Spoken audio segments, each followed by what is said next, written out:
Alright folks, welcome back to the channel. Hey, we're up over 2,000 subscribers, man. Hey, I appreciate each and every one of you guys for hitting that subscribe button. And you non-subscribers, man, check out the channel. If you like what's going on, please go ahead and subscribe to the channel. It helps the channel out more than you know. But today we're going to talk about all the modifications I've done to shake and bake, from going from most recent to day one. So stay tuned, folks.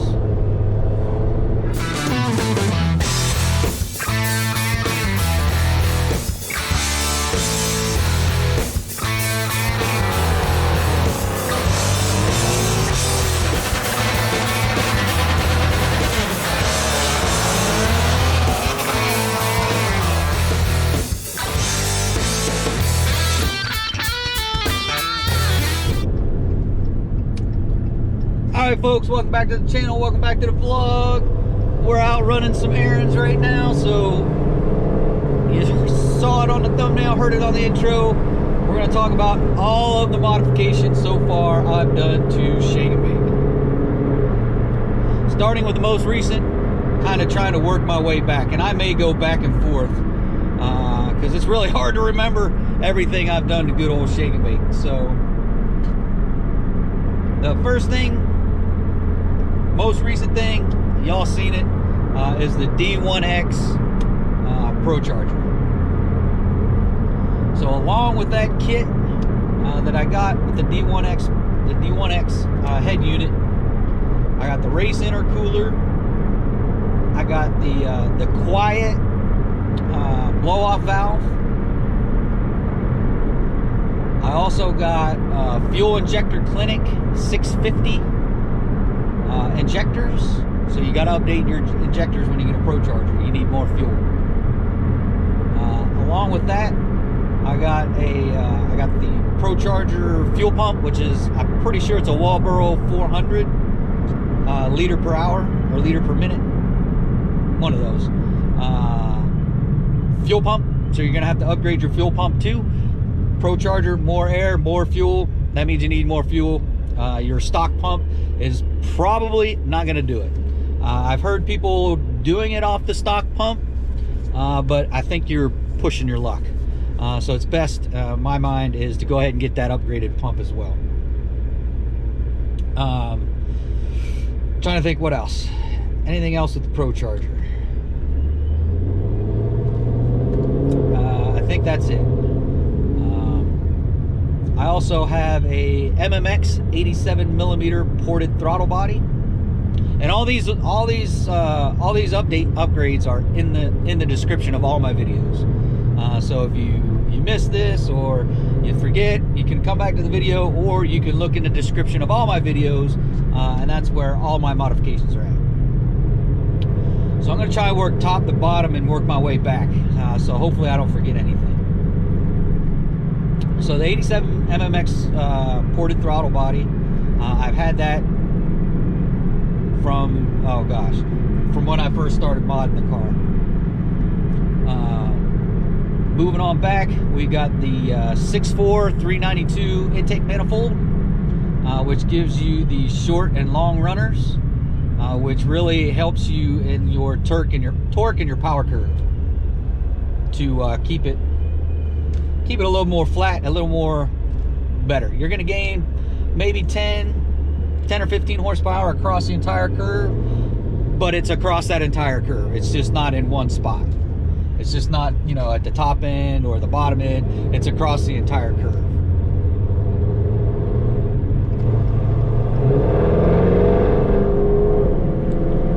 So 6.4 intake manifold, got it. From there, let's go into the engine a little bit. I've got Stage 3 high horse performance HHP BES Stage 3 heads, CNC ported. You know, you'll see anywhere 15 to 20, maybe more, out of a good set of CNC ported heads. You know, sometimes it depends on the tuner too. It just all depends. But you'll probably see, yeah, 10 to 15, maybe more. down from the heads going into the engine, we have the Comp Cam 270 cam in the car, along with non-MDS lifters. You'll see people say Hellcat lifters. They're basically non-MDS lifters. From there, we'll go to the exhaust. I've got Kooks 1 7/8 inch long tube headers. Also have Kooks green high flow catted mid pipes. Those, you know, those are another one that's going to gain you, you know, in that 10 to 15 range, maybe a little more, depending on all your other mods, because all of these things work together. So the Kooks long tube headers, Kooks catted mid pipes. Back from there is a Borla ATAK catback exhaust. Catback exhaust is not going to get you much, 5 to 10, you know, probably less by itself. But if you add it to everything else, it really adds up fast. So again, the key to this is all of these come together to make your engine more efficient and just a bigger air pump. So you get more air, you get more fuel, you get more power. Right. Another mod that I have is a 3800 stall Circle D torque converter. And what that does, it basically helps you get off the line that much better. So it's more of a drag racer thing than anything else. It's just going to help you get out of what they call get out of the hole, get off the line a little bit quicker. So my 60-foot times dropped a tenth, maybe 2, just by getting the Circle D torque converter. You know, a lot of people, again, there's a lot of opinions out there. You know, oh, you got a high stall torque converter, you should, you know, run it up to 3800 and launch from there. Well, for me and my setup, that doesn't necessarily work. What works best for shake and bake is I launch off idle. I don't put anything, you know, I don't spin up the torque converter or anything like that. I go straight from idle, and that's where I get my best 60 foots. But in other applications, hey, you know, stalling up the torque converter may do it for you. But for me right now, doesn't do it. So I also have a BMR, lower control arms, upper control arms, and upper trailing arms, all in the rear. And they're all on-car adjustable. So basically what those 3 things do is help you get that power and put it to the tires to put it to the ground. It'll help eliminate wheel hop and spin and all that stuff off the line. So that's kind of what those, broad brush, what those suspension upgrades do for you. Because again, you're wanting to get off the line with all your power to get out of the hole as fast as you can. And those suspension things help. Another suspension upgrade is I've got the 1320 Scat Pack drag pack springs on it as well. The 1320 Scat Pack rear springs. I didn't do the front springs, I just did the rears. Again, that gives you a little squat, not a lot. It gives you a little squat, which again helps get you out of the hole. Let's see. My daily driving tire and wheel setup. I have Demon Replicas from Factory Reproductions. I have 20 by 9.5 in the front, and they're wrapped in a Nitto Tri-5 G2 275 35, I think, 20. I'll have to recheck that, but I think that's what they are. 275 35. They might be 40 20s, but that's on the front. On the rear, Demon Replicas, Factory Reproductions. Those are 20 by 10.5, and they're currently wrapped in Atturo AZ800 ultra high performance tires, and they are 315 30 20s. I believe that's right. If not, check the description, it's in there. It'll tell you exactly what size tire I'm running. And that's just my daily setup. So my drag pack setup, when I go to the drag strip, I switch the tires out. On the front, I've got 17-inch Race Stars, and they're wrapped in 17.5 by, I think, 4.5 Hoosiers. And then in the rear, I have Bravada 18-inch rims, and I have that wrapped with, currently have it wrapped with a 28-inch by 10-inch by 18-inch Hoosier slick, and that's a radial as well. So that's my drag pack. I'm trying to think any other modifications I got.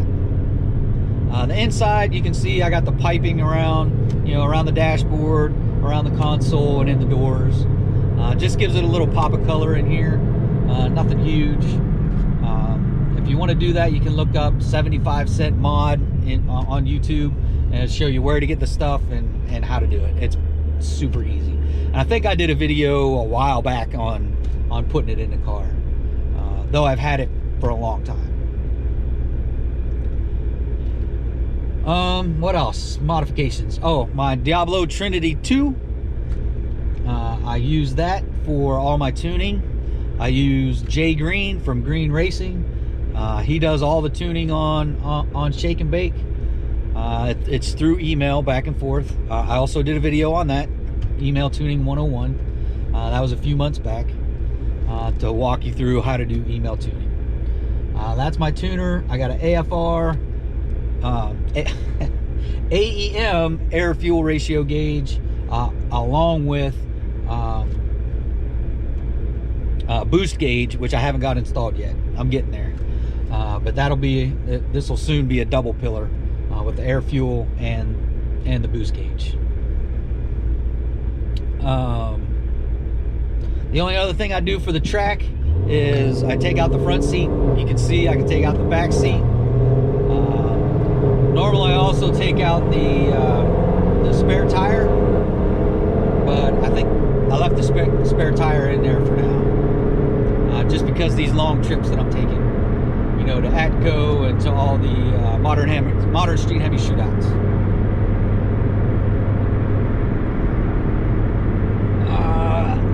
Thinking any other modifications that I got. I think that wraps it up. So pretty much I've done everything, almost everything you can do, from the point of naturally aspirated. For sure, I've done everything, other than, you know, getting deep into the internals and you know, swapping out pistons and messing around with the compression ratios and things like that. Didn't go that far. Just basically outside bolt-ons except for the cam. And now that I got the ProCharger forced air, you know, I'm kind of getting pretty close to the limit of what I can do with old Shake and Bake. But future plans is either to forge the internals of the current engine that I have, or go out, look, and pick up another 5.7, a new 5.7 forged, to replace the engine in Shake and Bake. Once we get everything forged, whether it's this engine or another engine, once we get everything forged, then we can turn up the boost. Turn up the boost, more air, more fuel, more power, faster times at the track. So my current fastest time at the track is an 11.3 at 119. But we are going to Atco tomorrow. I'll try and get this up tonight. Saturday, weather is supposed to be absolutely phenomenal for racing, for boost weather.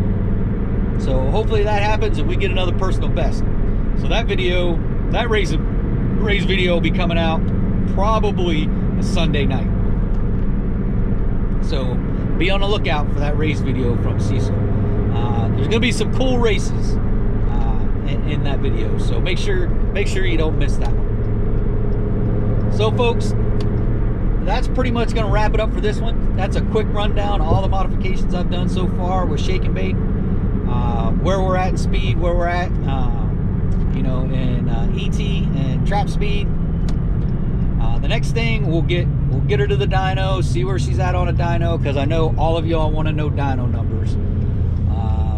So we'll get her on the dyno maybe in the next week or two. Again, that'll be another video coming up. So, but hey, if you're stopping in for the first time, please check out the rest of the channel. If you like what's going on with the channel, you want to see more of it, one, do me those 4 things. Hit that subscribe button. I messed up my own speech.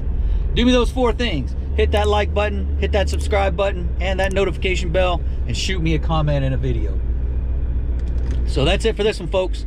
Until next time, adios.